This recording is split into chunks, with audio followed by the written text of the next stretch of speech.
Let's fight. I like how the peasants just kind of hang out with their little fucking pointed sticks. It's like, yeah, get them, Cavaliers. Welcome everybody to the Falcon one-shot. On the agenda, we have 10-Minute Barbarian here today, a game that's very much akin to something like Half-Minute Hero, and games with that type of similar recipe. 10-Minute Barbarian actually gives you a rewarding type of feeling because even though you're not playing for such a long time, you feel like you've accomplished a lot in that small minimal time you've actually been playing over here. Your tribe of barbarians has not forgotten the Steel God's prophecy. The demon lords are to arise again in a place called Tulak Kolam. You must conquer the provinces of the south and raise a massive army to drive the demon lords back. All in about 10 minutes, just a heads up. So as you can see, we have a few levels over here. As you progress forward, you will unlock new classes as you go along. You'll have different challenges, different hazards, different enemies, so on and so forth. We'll probably do 1 and 2 if we have enough time for 2, but at least want to show you number 1 here because it's the only one that's available to us right now. So maybe the game will give us a few tutorials here, and then I can just kind of pipe in. Conquer as many castles as you can to bring them to your side. This is a loyal castle. Click on it to collect troops. We have now rabble. Rabble are just peasants with pointed sticks. Don't depend on them for much. And let's be honest here, they will be kind of like our fodder. We'll throw them out to the wolves in a sense, have them take all the hits, while our heroes do most of the work over here against the enemies. This is a friendly village. You can collect troops from it as well. So we'll come over here. New troop, Knight. Knight are excellent hand-to-hand units. This is an enemy castle that may join your side. Explore your way over to it and then attack it with your army. They also have a dragon, by the way, and they have around 105 troops. Alrighty. So down here you can see that we have 20 peasants into our little party right now. We also have 5 knights. So for now, I'm going to move over here. The Demon City will rise here at the apocalypse. So right here when 150 turns are over, this is going to be our area to attack. And depending on the level that you're in, is going to have like a bigger attack group or not. So you'll have to see how that plays out. So we'll move down over here for now. We found ourselves another village with 5 more knights to our troops. We'll pick this up here. Now, we don't have any gold. I will show off the store function once we get a little bit of gold here. Can we move over here? Not much else over here. So again, this is also going to be like very dependent on your moves as well, because every single move will indeed cost you some turns into the apocalypse. If you go into the wooded area, you will actually lose 1 extra turn, and we'll talk more about other hazards as we go forward here. But at the moment, we have regenerated 2 more knights over here and 10 more peasants. I might as well just pick them up in case we don't come back through here again. And we'll move over here. We have 5 more knights. Perfect. You found 90 gold. Use this gold to purchase upgrades in the store. Alrighty. Up here, we have 5 archers. They're good at short range. They're poor at hand-to-hand combat, obviously. And then over here, we have some more knights. We'll pick this up. 5 more knights. Perfect. Can we go up here? Oh, more gold. Again, it's going to be kind of in your interest to kind of invest time in checking out some more Fog of War areas. At the same time, while you're moving around, you will actually reproduce more units for your squad and these villages, so you definitely want to come every now and then and pick some up, especially after battles that degrade the amount of units in your squad here. So I'm going to run through this area one more time. There you go. 8 archers, 43 knights, and 48 peasants. Let's come here to this bridge and see what awaits over here. This is an enemy-controlled square. Each time you cross it, it will cost you 1 soldier. I do believe it goes after your peasants here first, if I'm right. Let me give this a try just to make sure. Yeah, we lost 1 peasant on that one right there. Not a big deal. This is an enemy village. If you conquer it, it will become friendly. When you capture a village, you immediately levy its troops. It will produce more troops for you over time. So now I have their will to give us a hand here because we've now conquered it. Since you had overwhelming force, they surrendered without a fight.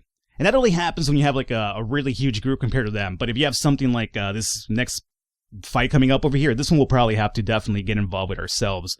What do we have up here? Trying to find out what this is.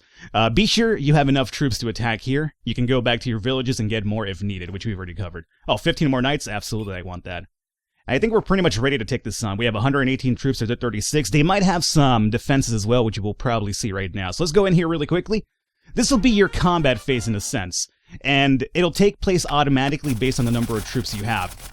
However, there's going to be classes like the Cavaliers and the Dragons that you can control manually and kind of have them go different places that you want them to attack. And with the Dragon itself, you'll be able to actually levy fireballs to the direction you want. So once we unlock that, I'll show it off.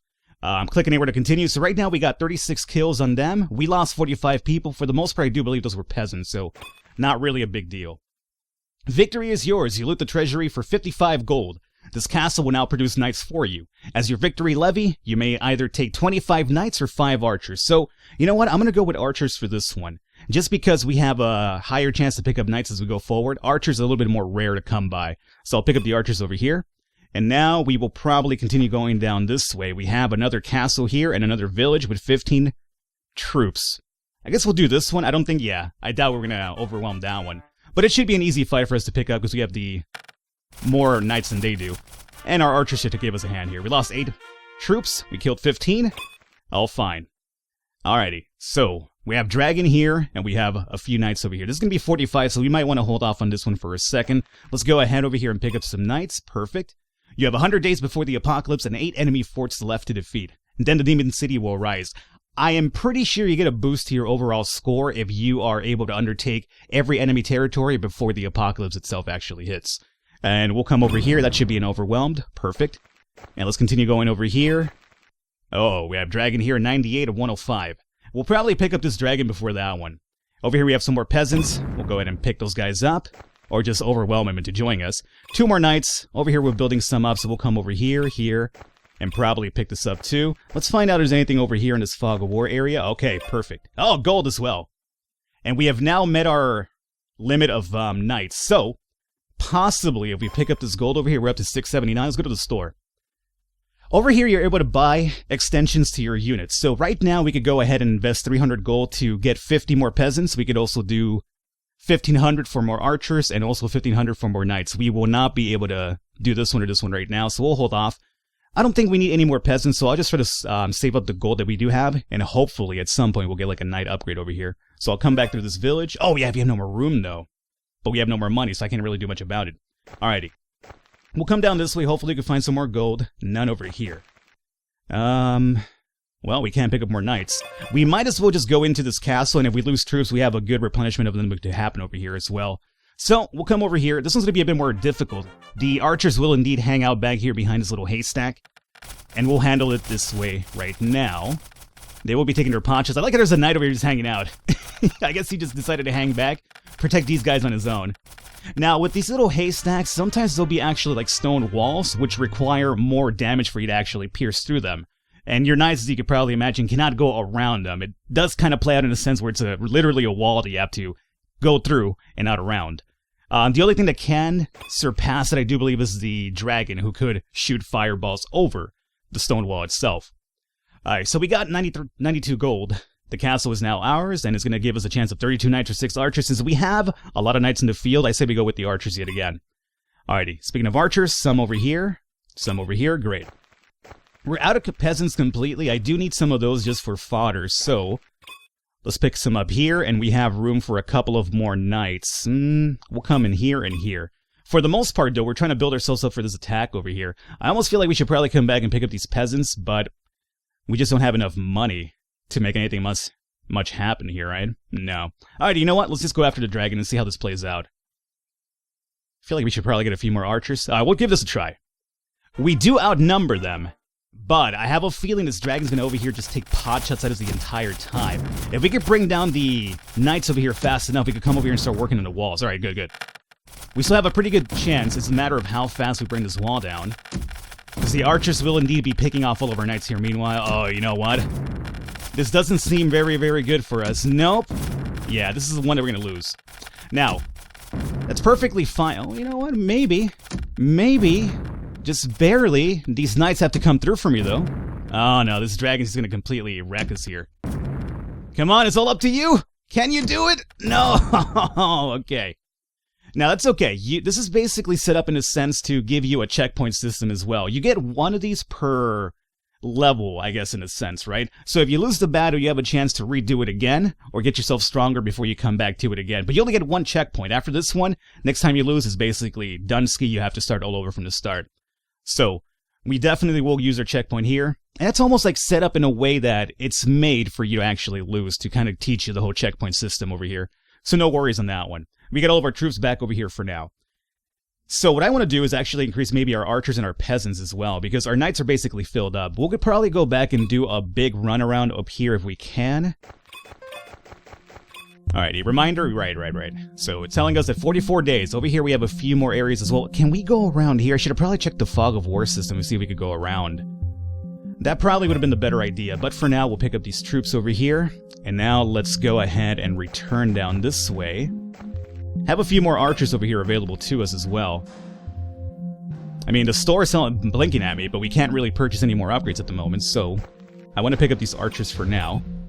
Let's see if... There's a Fog of War area here, but we can get around. So it's basically down to the point we have to kill this dragon. And as you can see, our demon city over here is resonating, so it will be unleashing hell pretty soon. Now, we have 192 this time around. I do want to say this should be the one. As long as we get rid of these guys here. Come on. There you go. Ton of knights left over. Great. As you can see, the dragon can kill multiple enemies at one point because he's got like an area of attack type of thing, which is really useful once you acquire your own dragon too.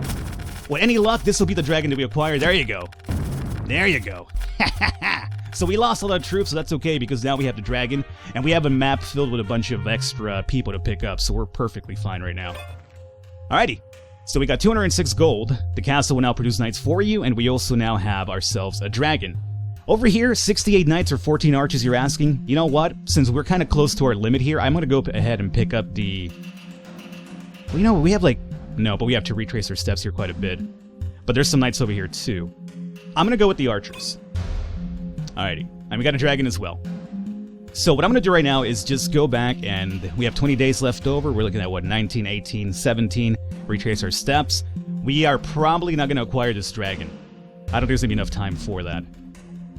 But there's time for this, this, and this.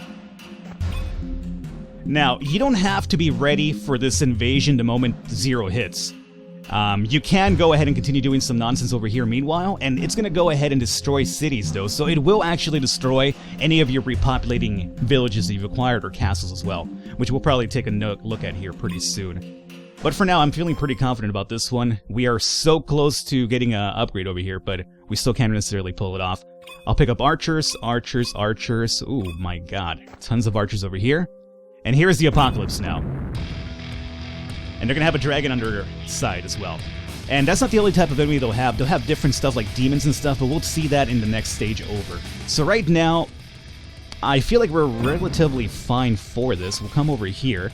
And now we should be able to get it. Oh no, we need 1,500. Alright, this will do it though. So we'll go ahead and pick up some more knights over here, and now we can carry up to 150. Great. We'll pick this up. Pick this up. And you can see that right there destroyed one of the villages over here. We could go over after that one, or try to pick up a second dragon in our party as well. My only worry about doing this is the fact that, we'll probably do it. Let's do it. So, Dragonfire explained. You basically pick where you wanted to shoot. So now I could manually get involved over here and take care of their archers as we go forward. The more dragons you have, the faster you'll probably be shooting these as well. Now mind you, they have 2 walls over here to get through, so it's going to be a bit more difficult for us. And the dragon cannot shoot on the dragon until the shield around them is brought down. And that's actually brought down by an attack by a regular unit. So as you can see, the shield's now gone. I could shoot it if I want to, but there is friendly fire in the game, so you might want to hold off once you've taken them over. So, there you go. We could go ahead and do... I'm going to go with the knights over here in this one. And if we could go up to 3,000, we could have had a second dragon as well in our troop. But I don't see that happening in this map. So, we're going to go after the demon city over here. We have 200 troops, huh? Oh, we have no more fodder. Right. Well, you know what, then let's go ahead and pick up some more troops while we're at it then. Pick this up here. Not too worried about him over here destroying stuff. It's going to lower your score, obviously, so if you want to get the highest score imaginable, you want to probably speed it up here a little bit. Alrighty. So they only have one wall. This time they have their own peasants as well. Let's go ahead and start shooting our fireballs over here, taking care of their archers so they stop taking pot shots at us over here. This should be a victory in our party easily. Easily. There you go. There goes all the archers, and I'm going to stop shooting at this point. That's going to be our first victory over here. 121 kills, 81 losses, 5 friendly fire. Click anywhere to continue. Victory is yours. And this will tell you your points based on how many kills you got and how many casualties you took yourself. So the better you do over here, you'll get a bigger multiplier for it. This will tell you all the villages you acquired, and as well, if you have more villages that aren't destroyed by the demon invasion, then you'll get more points over here as well. Castles that survived the Demon Lord, 150 points, and Kingdom United, no, because we lost kingdoms or villages in the same process over here, so we didn't get an extra point for that one. Final score, 743, typical barbarian. And so the North countries were but the first morsel of empire. Gather forth your courage and conquer the next land. Loyal rabble will agree to meet at you at the final battle of Tolak Kolam. Alright, let's go back to the map now. West March as it is, we'll probably wrap it up here pretty soon. I'm going to show you the Cavaliers, and then we'll probably start wrapping it up here. Conquer as many castles as you can to bring them to your side. The demon cities that arise during the apocalypse will contain demons, fearsome opponents. Be prepared, expect heavy losses. This is going to be the new class over here for their... I do believe this area here spawns 2 demon cities, as a matter of fact, so you have to take care of 2 different invasions this time around. So we'll start off with our peasants over here, move forward, more peasants, money, just peasants it up. I really like this map because you literally are forced to just use peasants and archers for the first few fights, and then they uncover the cavaliers for you, if I'm right here. So for now, we'll do a bunch of archers. They're going to be basically our... Here's our cavaliers now, perfect. Or not well, they're cavaliers, but they're the cavalry and the whole grand scheme of things here. Cavalry are special units that can be given simple orders. They are tough in a fight. They absolutely are. And you can order them as well. We'll probably take a look at that here pretty soon. Pick up some money. We're up to 906 already. What do we have up here? More money. Uncovering more of this fog of war. Nothing over here. We'll come through here and go ahead and sacrifice a few peasants so we get more of this map over here uncovered. A ton more money. This should be overwhelmed. We have a dragon at 25. I don't feel like we have enough knights for this. I'm going to hold off here for a second. Here's some knights. They are behind walls, though, so that could be a bit more problematic for us. We do have the cavaliers, but even with that, I'd rather hold off. Here's a demon city already uncovered. Oh, here's another cavalier one. Ooh. I wonder if we have a pretty good chance at this one. Let's give it a try. Oh, we did. We just overwhelmed them. Perfect. Same over here as well. Great. Another dragon. More peasants. And I want to pick up some knights here as well, so let's go ahead and do this one here. Now, for the Cavaliers, you can give them a place that you want them to attack at. And it's going to be based on this whole little system here. You can kind of drag them how you want to lay them out to kind of focus on one side of the map or the other one. And then you could actually move their attack pattern like so and like so. So they'll come down over here, do some fighting, and then let loose over here. This doesn't really affect battles too much just yet early on, but maybe down the line there's more of a strategic kind of point for this. But for now, I think this is more than enough, so we'll go into a let's fight. Now, their knights should be going down to our archers pretty soon. They have a small little wall. This shouldn't be much of an issue to us. And now we have peasants, we have cavalry, we have knights, and we have archers, and soon enough the dragon as well. Perfect. We'll pick up the knights this time around because we are almost capped up at our archers. We can get some upgrades because we have a ton of money now too. Let's come back over here, pick up some more cavaliers, and I want to get this dragon before we wrap it up here for today. Actually, let's do the knight first. Alrighty. And they have barely any walls over here. Can we just go straight over here through? I'd hope so. So we'll come in through here and here. Let's fight. I like how the peasants just kind of hang out with their little fucking pointed sticks. It's like, yeah, get them! Get them, cavaliers! You can also move the cavaliers behind the peasants as well. So they don't necessarily have to be the front line of defense. You kind of want the peasants for that, right? 32 kills, 7 losses. Great. We will go ahead and take up the knights and come over here and do the dragon one and wrap it up. Here's what I meant about the... so you can move them all the way to the back. So the cavaliers don't have to be up front. You can have them just kind of hang out back here behind the knights as well if you want to, which is not a bad idea. So maybe have them come back and then meet up to the front over here to give this a test. So let's try this fight over here. They'll move back, and then there'll be like the back line of defense over here as well. So you can definitely switch up your strategies based on that regard as well. Alright. No big problems here. And we now have a dragon in our midst. Perfect. And we'll go ahead and pick up the knights on this one. Right. And since we have a ton of money, we should be able to come over here and buy ourselves a second dragon. And you know what? We could even buy ourselves a third dragon. Perfect. And that's going to be really useful for the next demon city, which will inquire these demons that I talked about with the rapid attack fire and whatnot. But this is basically 10-Minute Barbarian in a nutshell for you. Really, really fun game, and it's what I mentioned. It gives you a sense of accomplishment that you've done a lot in a really small amount of time, which is really, really, rewarding for a player. Other than that, guys, hopefully you guys enjoyed it. Leave a thumbs up, leave a like to support. It does mean a lot. If you enjoy the game, the description below should have a link to the store page. You want to check it out for your own accord. I will catch you next time.